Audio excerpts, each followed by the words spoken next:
What's up? How y'all doing out there? What's going on this evening?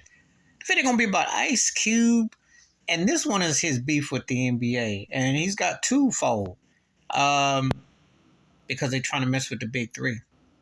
You know how these white businesses, and I'm gonna say it like that, they see competition. You saw what happened with golf, and now they want to get down with the Saudis, and they're gonna bring that life golf over to the PGA. Remember they had Tiger Woods and others try to speak out against the big bad wolf, and they said, "Well, you're gonna remember 9/11. You ain't gonna get down with the Saudis," and they're down with the Saudis. They buy into the business. NFL, AFL back in the 60s, then you go USFL. They let them play. They take things just like college sports, okay? NBA, ABA, Major League Baseball, Negro Leagues. See, this recurring theme has always occurred. Well, let me tell you something. So, what Big Three is taking players that either didn't last in the NBA or retired, and Ice Cube's got a good vision. He says the gatekeepers is trying to get in his business. They want a piece of that pie. Problem is they don't take care of players when they retire or gone. So what is the alternative? You don't go overseas or you don't go to the G League or something like that. What you gonna do? Think about it. Now, he also spoke as a fan. He doesn't like today's game. Some people, like Phil Jackson's racist behind it, I'm gonna say it. Talk about politics. Politics has always been part of the NBA. So stop. If you don't know nothing about it, you better go read about it. Because Red Auerbach not only had black players, foreign players, especially with African Americans, okay? The New York Knicks in the 70s were called the N-Bockers because they were going to field an all-black team. And some people in New York and some constituents did not think that that was a good idea. They had a problem with all-black players on the team.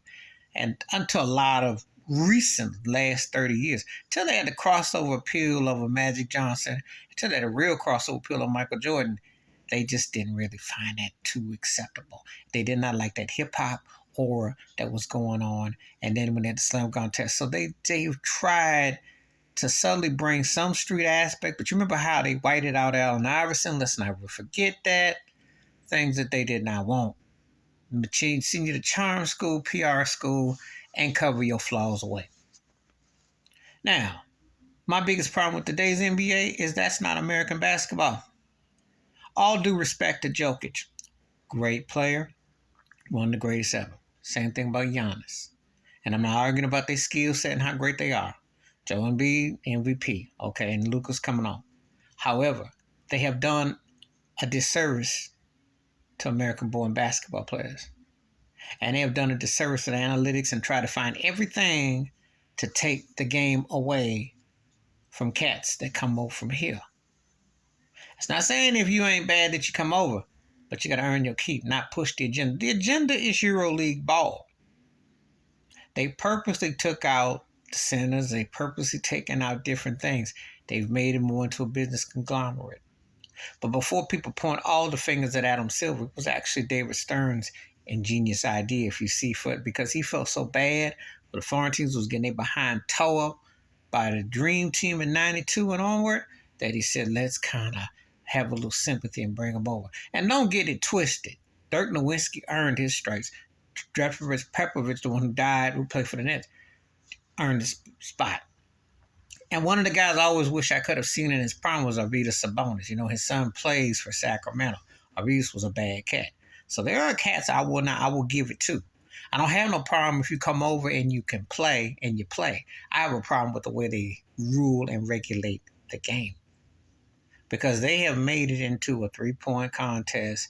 They have made it into volleyball back tap. They don't want guys to get fouled. They wanted everything to be technical. They want everything to kind of be analytic. They got this thing like it's a pay-per-view, and almost like it's betting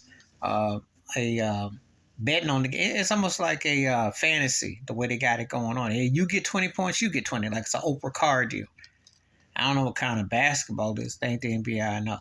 But anyway, Cube's got a legit beef from two forces because the big three should be able to thrive.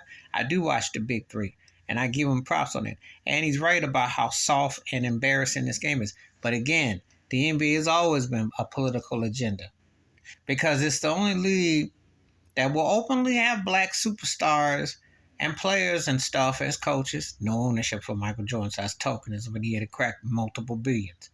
But they will actually do away with their racist owners within a certain time. However, how they did Kyrie and how they did Craig Hodges and Mabu Raouf.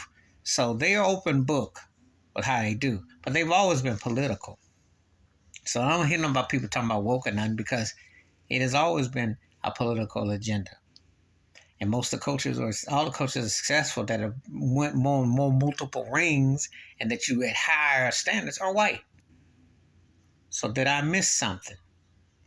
Majority of the owners have always been white. Did I miss something? Did general managers be white? So did I miss something? So what's woke about that? That's just slavery. That's just another plantation auction.